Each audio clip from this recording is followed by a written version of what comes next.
Hi, and welcome to Cooking from Scratch. In this video, we're going to be making Koulourakia. These are Greek Easter cookies, but really they're great any time of the year.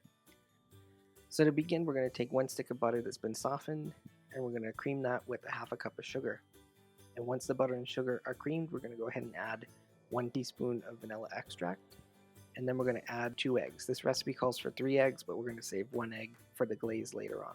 Alright, once our eggs are incorporated into our butter sugar mixture, we're going to add 2 cups of flour, along with 1 teaspoon of baking powder and a half a teaspoon of baking soda. And we're just going to mix this until it's all combined. Once our dough is in a nice cohesive ball, we're going to scoop out about a tablespoon and a half of dough, and then we're going to roll it into about an 8-inch log.